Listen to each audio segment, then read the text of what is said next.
In November 1531, the Venetian ambassador Ludovico Falier sent a report to King Charles V describing an event that, frankly, sounds like it came straight out of a Tudor thriller.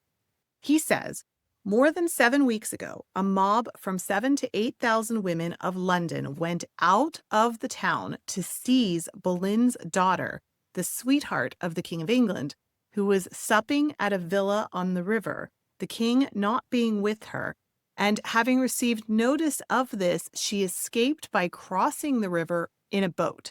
The women had intended to kill her, and amongst the mob were many men disguised as women. Nor has any great demonstration been made about this because it was a thing done by women.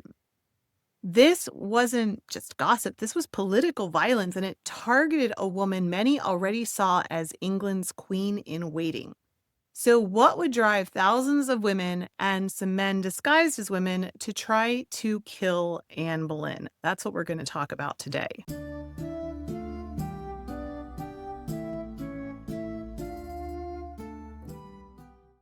Hey friend, welcome back to the YouTube channel for the Renaissance English History Podcast. I am your host, Heather. I've been podcasting on Tudor England since 2009 with my show, making it the original OG Tudor History Podcast. Today we are talking about the way women saw Anne Boleyn, and specifically this incident. You read about it in historical fiction novels quite a bit. It's one of those things that kind of pops up, and sometimes you wonder, was that really true? Did a mob really chase Anne Boleyn? And in fact, I actually had initially entered into Google, tell me about the time a mob chased Anne Boleyn. And it came back and said, this isn't a story that happened. So then I, was like, wow, Google doesn't even think it happened. But there it is right there in the calendar of state papers online.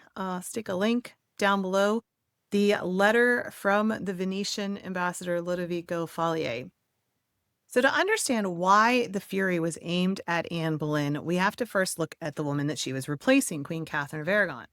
Now, Catherine was a beloved queen by this point. She had been married to Henry for 2 decades. She had suffered public heartbreak after heartbreak. She was seen as the very embodiment of royal dignity and Catholic virtue. And women in particular noticed this. Cardinal Jean de Belay reported in 1529 that if Henry's divorce had been left solely up to the judgment of English women, he would have lost decisively. Wherever Catherine went, women lined the streets to cheer her, shouting encouragement and calling out care for nothing as she passed. They saw her as one of their own, a loyal wife cast aside for a younger woman. To many, Anne was not a love match. She was a homewrecker. And worse, her rise represented an upheaval in everything that women were supposed to value: marriage, family, religion, and loyalty. The attempted attack on Anne near the river was not an isolated incident. In fact, just a year later, there was a major riot in Great Yarmouth, and once again, it was women at the center of the unrest. Sir Thomas Audley, a senior official in Henry's government, was dispatched to investigate. His report suggests that the riot was clearly anti-Anne Boleyn, but that the authorities hesitated to make too much out of it. After all, it was just women, and if it was more serious, surely their husbands had secretly put them up to it, because, like a woman can't think to protest on her own. That wouldn't be a thing that would happen. Anyway, this was typical of how Tudor England viewed female protest: as foolish, emotional, or manipulated. And yet these same women had a vast informal communication network through markets, churches, alehouses, and gossip chains that could spread rumors faster than any royal decree.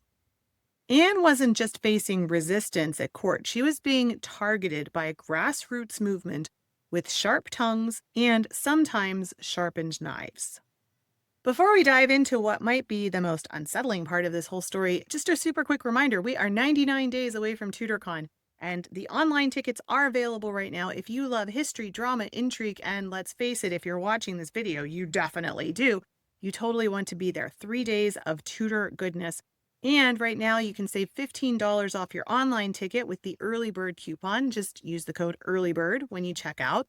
There are also in-person tickets still available. Not a whole lot, maybe about 10, 15 left and they are still at the early bird rate automatically. So englandcast.com/TudorCon to get your ticket and join us for 3 days of talks and community and plenty of juicy Tudor stories. Of all the women who opposed Anne Boleyn, none loomed larger or ended more dramatically than Elizabeth Barton, the so-called Maid of Kent, Nun of Kent. At the height of her influence, Elizabeth Barton had thousands of followers and was making bold public prophecies. She warned Henry that if he married Anne Boleyn, he would die within a month. She claimed it wasn't just immoral, it was against the will of God. And here's the thing, people actually believed her. Women especially flocked to her speeches, seeing her as a spiritual counterbalance to Anne's rise. Even high-ranking clergy paid attention. But that kind of influence made her very dangerous. Barton was interrogated, publicly humiliated, forced to confess that she had made it all up. And in 1534, she was executed along with 5 of her closest supporters. Her head was placed on London Bridge. A nun decapitated for daring to speak against the king's new love interest. And yet her message had already spread. The damage to Anne's reputation had been done. So historians have long wrestled with a question that feels just as relevant today. Why did so many women loathe Anne Boleyn? Rita Warnick argues that it was personal, not just political. Anne's marriage was viewed as an assault on traditional family values. As long as she was Henry's mistress, people could tolerate her. But when she became queen, when Catherine still lived, it crossed a pretty serious line. Many women saw it as adulterous, destabilizing, and profoundly immoral. Also, a threat to their own marriages, right? If the king could so easily put aside the queen and have no ramifications, no consequences, their husbands could do that to them. And in a period where women didn't have their own ability to earn their own money and were entirely dependent on their husbands, that was actually a real threat, not just to their marriage, but to their lives as well and to their children. Sharon Jansen points out that female protest during the 1530s wasn't just about the marriage, it was also religious. Anne represented reform and change and uncertainty, while Catherine represented tradition, ritual, and faith. Women who felt anxious about England's spiritual direction saw Anne as the problem. And let's not forget, Anne was assertive, educated, opinionated. To some, that made her exciting, but to many Tudor women raised on ideas of obedience and humility, she was downright threatening. So Anne's rise wasn't just controversial, it sparked a gendered revolution. While powerful men schemed in council chambers, it was the women who were filling the streets, who were shouting from windows, spreading gossip, and in at least one case, picking up weapons. Anne divided a kingdom, and Tudor women made sure she knew it. So there you go, a little bit on this episode of the time when Anne was nearly attacked while she was having supper at a villa by the river. If you made it this far in the video and you enjoyed it, you know what I'm going to say next. I sure would appreciate it. Press that like button. It helps to feed that algorithm and get our content to even more people.